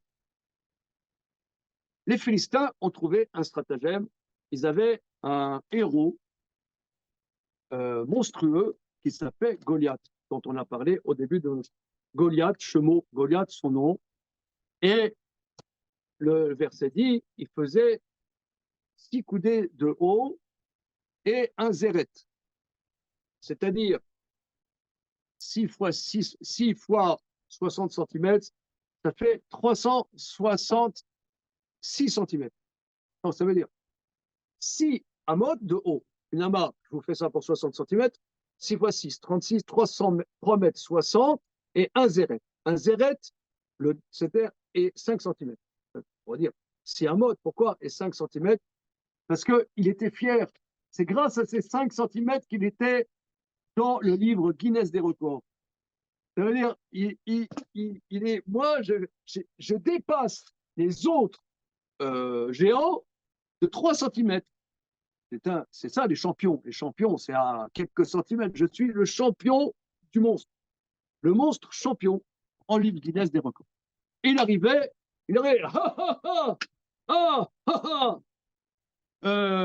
envoyez-moi un de vos héros, qu'on se batte en duel, et celui qui va gagner, l'autre peuple sera esclave de l'autre. Vous avez personne, bande d'incapables. Et ça fait 40 jours le nombre de jours du don que la Torah a été donnée, que Moshe Rabbeinu était 40 jours qui narguaient les enfants d'Israël. Et David, lui, il n'était pas au front. Il y avait ses 3 grands frères qui étaient au front. lui, il était berger, et il y a son papa qui dit, regarde, amène des gâteaux que ta maman a fait pour tes frères. Voilà. Donc il va avec des gâteaux que la maman elle a fait pour apporter aux frères qui sont au four. Mais en vérité, Ishaï, le père, il savait qu'il avait une idée que David voit ce qui se passe. Et regardez les versets.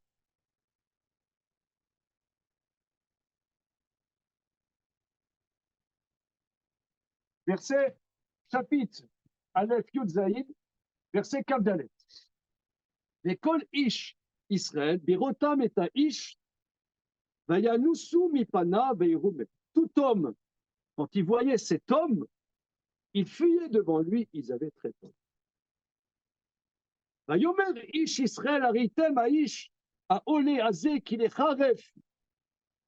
Et Israël olé. Vaya ish asher yakenu yashchenu ameler osher gadol vebito itello vebet David yaser opshi beisraël.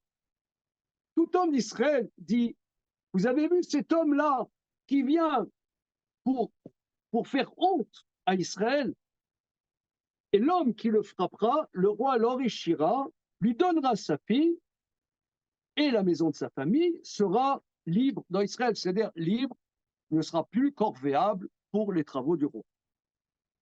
Alors David il dit, vous pouvez me répéter ce que vous avez dit? Ouais, vous pouvez me répéter. Ah, le roi, il va faire qu'il est très riche, il va lui donner sa fille. C'est sympa cette histoire. Est-ce que c'est sympa? Mais vous vous laissez faire comme ça? Il arrive donc là avec le tupperware de sa maman. Ouais, et qu'est-ce qui se passe? Pourquoi vous avez peur? Alors, regardez le verset Lamed Aleph, en bas de la colonne. וישמעו הדברים אשר דיבר דוד, ויגידו לפני שאול ויקחו.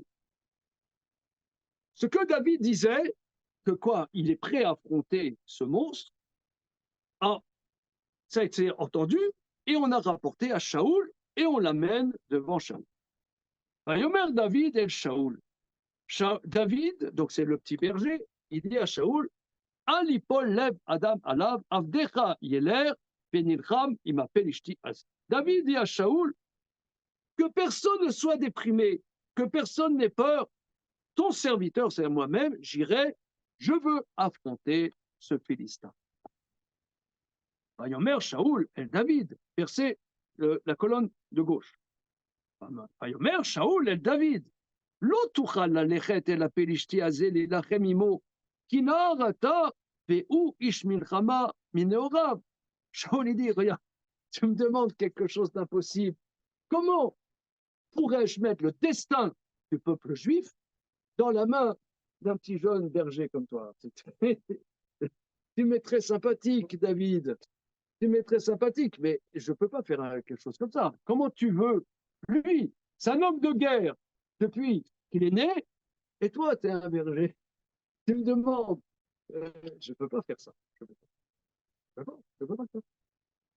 Vayomer, comment? Quel âge il a? À la louche, je dirais 20 ans. Pourquoi? Parce que pendant quelques années, il a été roi de Judée, de la tribu de Judée, à 23 ans, pendant 7 ans, et roi de tout le peuple juif à 30 ans. Donc c'est quelques années avant, c'est 20 ans. Ok. Alors, Vayomer David el Shaoul.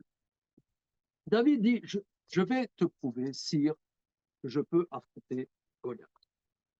Vayomer David el Shaoul. Roé, regardez d'abord, vous allez voir comment l'hébreu est sublime. L'hébreu, c'est sublime. Si vous sortez d'ici avec une seule chose, si vous n'êtes pas hébraïsant, courez vite pour apprendre. À tout blinde. Pourquoi? Pour apprécier le texte, pour déguster le texte, pour miam-miamer le texte. Du verbe je miam-miam, tu miam-miam, nous miam-miamons. Voilà. Vayomer David el Shaoul. David et Shaoul. Roé aya avdecha leavi batsol. Berger était ton serviteur pour ton père dans le troupeau. Regardez comme c'est beau. Il parle, il parle poétique. Roé aya avdecha ve'aviv batsol. Berger était ton serviteur pour son père dans le troupeau. Uba Ari Vetadov Venasa Se Meaed.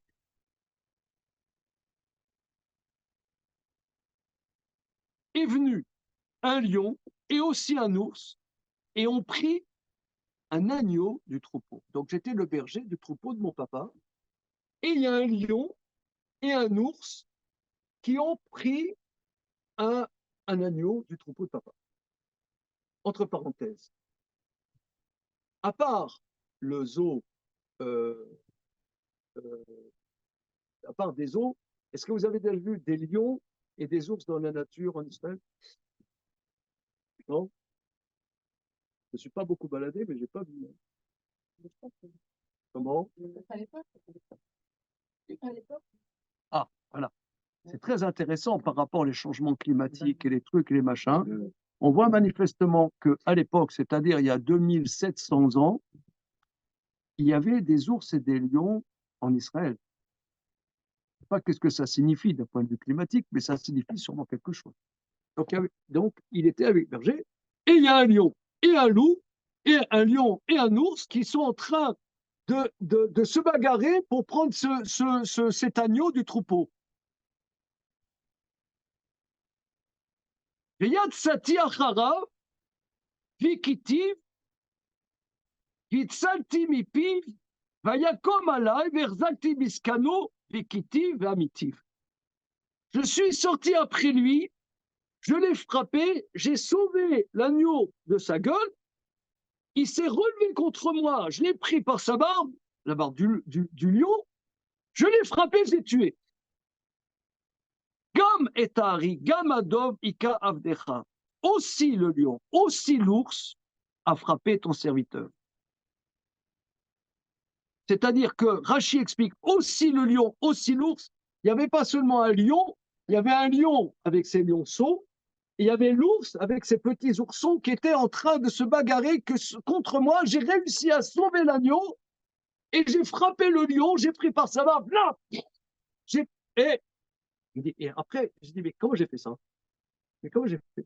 Un petit berger, comment il a fait ça? Il dit, comment j'ai fait? J'ai compris que l'agneau représente le peuple juif et ces bêtes sauvages, ça représente les Philistins. Et j'ai vu que Dieu a mis en moi la capacité d'affronter des forces impossibles et de sauver l'agneau. Sire, je peux le faire. Alors voilà. Gamari, Gametari, aussi le lion et aussi l'ours, Ikavdera, ton serviteur a frappé, Vaya Apelishti et Arel Azek et Achan Mehem, ce Philistin incirconcis sera comme un d'entre eux, comme l'ours et le lion, qui Machot Elohim, car il a blasphémé le camp du Dieu vivant. Alors Shaoul a dit, ah bon, vas-y, c'est bon, ah, c'est bon. Voilà. Donc là, essayons d'imaginer comment il a réussi à avoir la force, la détermination d'affronter un lion, Rachidi, un lion avec des lionceaux, un ours avec des oursons, déchaînés pour prendre cette proie, et il a réussi à les frapper, à sauver l'agneau. Ça, il s'est dit, mais comment j'ai fait ça? Mais je ne peux pas le faire. Personne ne peut faire ça. Comment j'ai fait? Donc Dieu veut me montrer que je peux le faire. Je peux affronter des forces terribles. Je peux affronter ce rachat. Je peux affronter ce Philistin. Je peux affronter Goliath. Alors là, il va dire, ah oui, c'est bon, vas-y. C'est bon. C'est bon. C'est bon. J'ai compris, tu peux le faire. Alors ici, reprenons le rouleau d'Esther. Eh bien, Mordechai, c'est la même chose. Pourquoi c'est la même chose? Rien à voir. C'est pas la même chose. Mordechai, il y a sa femme, elle est prise pour Mordechai. Sa femme est prise pour elle la favorite de, comment il s'appelle, le président de la Corée du Nord. Voilà, comme vous dites.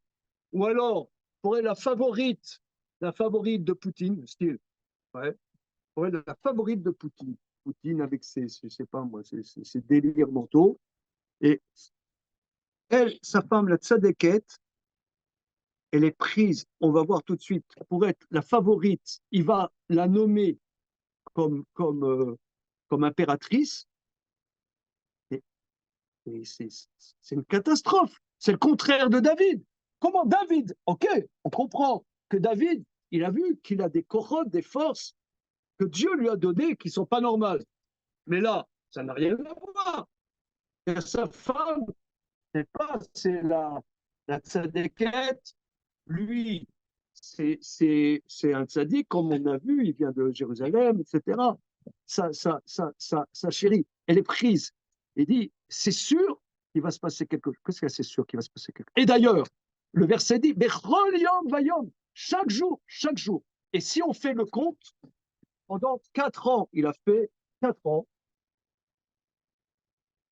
il a fait tous les jours les 100 pas. Et le verset dans la suite dit, c'est grâce à ces 100 pas qu'un moment, quand elle va être nommée impératrice, un moment, il y a des gardiens du Perron qui fomentent un complot contre l'empereur. Rachidi, il parlait en thrace, en langue thrace. C'est une langue, le thrace, si je ne m'abuse, c'est une langue turque, une genre de langue turque du nord de la Turquie. Et c'était pas du tout, c'était pas possible que ce juif parle le thrace. Ouais. Entre parenthèses, je vous dis un truc un peu rigolo quand même, parce que il faut un peu rigoler. Il y a juste 2 semaines, j'ai rencontré, il y a 2 semaines, j'ai rencontré un des fils du Rav Yosef Leib Steinman, le grand Rav Steinman. Bon, je l'ai rencontré, Rav Shraga Steinman, je l'ai rencontré, je suis allé lui demander qu'il fasse une bénédiction pour nos activités, pour notre nouveau centre, etc. Et il nous a dit, il y avait moi puis notre grand garçon, il nous a dit que son père, le fameux Rav Steinman, quand il est parti de Lituanie, il est allé en Suisse, il a été Rav à l'Yeshiva de Montreux. Ensuite, il est allé en Israël. Et quand le Rav Steinman ne voulait pas que les enfants comprennent ce que lui disait avec sa femme, entre eux, ils parlaient en français. Parce qu'il a vécu des années en Suisse française. Et donc, il parlait français. Le grand Rav Steinman, il parlait français. Et bon, il y avait plusieurs personnes qui étaient présentes, ils étaient par terre, jamais ils ont entendu ça, c'est écrit nulle part. Il a dit, oui, papa, maman, parlaient français pour qu'on comprenne. Alors, c'est pareil, c'est improbable quand même. Hein. De la même manière que Mordechai, et ils ont, les gardiens du Perron, ils ont parlé en thrace, il n'y a aucune raison que Mordechai parle thrace. Rachid et la famille nous disent que Mordechai avait siégé au grand tribunal de 71 juges, il devait connaître les 70 langues, et il a compris, et il a dit à Esther qu'elle sauve le roi Assuérus.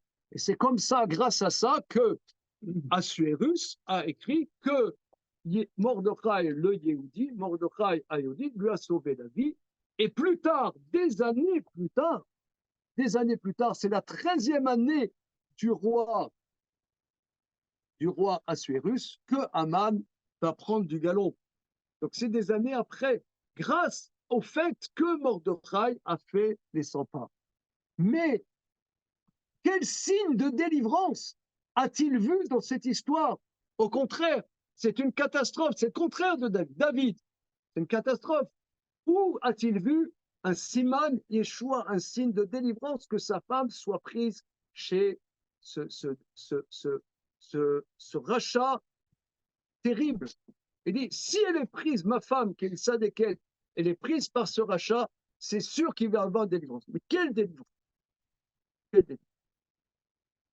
Alors, moi, je propose de dire que ici se trouve le cœur de la fête de Pourim, si je peux me permettre. Pourim, on a introduit tout à l'heure, il y a 2 heures, on a introduit que Pourim, c'est une fête profane. Nous, c'est notre vie. Notre vie, c'est une vie profane. Dans notre vie, il se passe des choses que des fois on ne comprend pas pourquoi il se passe des choses qui nous arrivent. On ne comprend pas. Des fois, il y a des grosses pannes dans notre existence. Ici, ce n'était pas normal que Esther, qui était mariée, soit prise dans le harem. On l'a dit tout à l'heure. C'était les filles vierges. Qu'une femme mariée soit prise, ce n'était pas normal. Donc, c'est une panne absolue qu'elle soit là-bas. Mais lui, il réfléchit. Il a réfléchi. Il a réfléchi. Comment ça se fait? On aurait pu dire que quelqu'un qui lui arrive comme ça, moi j'enseigne souvent ce passage, j'aurais pu, à la limite, il aurait pu faire la tournée des bistrots, être complètement déprimé. Ma femme, elle est prise, elle est prise otage de Sinois. C'est horrible. C'est horrible, oui. Hein? Oui, C'est horrible. oui. Il peut se dire, Pourquoi? mais pourquoi ça m'arrive à moi? Pourquoi ça nous arrive à nous? Ça n'a pas de sens. Oui. Ça n'a pas de sens. Si ça n'a pas de sens, eh ben, Ouais. Arnaud, amène-moi une bouteille de whisky. Moi, je prends la bouteille de whisky pour. Je sais pas, moi, ça arriverait. Je sais pas, on dirait, ça arriverait. Moi, je vais dans les bistrots, on dit, monsieur disait qu'on ferme. On ferme. Tiens-moi encore un whisky. Oh, qu'est-ce qui vous arrive? C'est trop dur ce qui m'arrive. C'est horrible. La vie n'a pas de sens. On ferme. Ça fait 3 mois, tous les soirs, vous faites la fermeture du café. Euh, vous savez, ne vous mettez pas, monsieur, dans cet état. Pourquoi vous vous laissez aller comme ça? Je ne peux pas te raconter. C'est trop horrible. Euh, Là, dans la situation terrible, Rachid rapporte, Maya Seba, il est convaincu que Esther, elle va sauver quelque chose. Il ne sait pas quoi. Il n'y a rien à l'horizon. C'est sûr, elle va sauver quelque chose. Je veux savoir quoi. Je veux savoir quoi. Et jour après jour, et moi, il me semble que ici, c'est ça la fête de Pourim. La fête de Pourim, c'est que notre vie, on n'assume pas notre vie. Dans notre vie, il y a des choses qu'on ne comprend pas, qu'on n'assume pas. Dans notre vie, il y a des choses, comme on ne les comprend pas, on dit ça n'a pas de sens. Mais là, on voit Mordechai, il ne comprend pas ce qui se passe. Mais il dit, c'est pas normal. C'est sûr qu'à travers, s'il ne comprend pas, il va se passer quelque chose. Le tzaddik qui comprend quelque chose, il comprend, c'est ça le miracle. Le miracle, c'est qu'il a réussi à réfléchir, à décrypter à l'intérieur de ce qu'il ne comprend pas, qu'est-ce que lui, il a à faire dans son existence. Ça, déjà, saisir ça, c'est par là que les miracles vont venir. Je dirais, le miracle, notre vie, c'est un miracle. C'est le miracle. Rambam, il dit que le rouleau d'Esther, c'est le rouleau qui restera à l'époque du Mashiach. Le Mashiach, les commentateurs disent, il n'y aura pas des miracles incroyables. Il n'y aura pas des miracles comme à la sortie d'Égypte.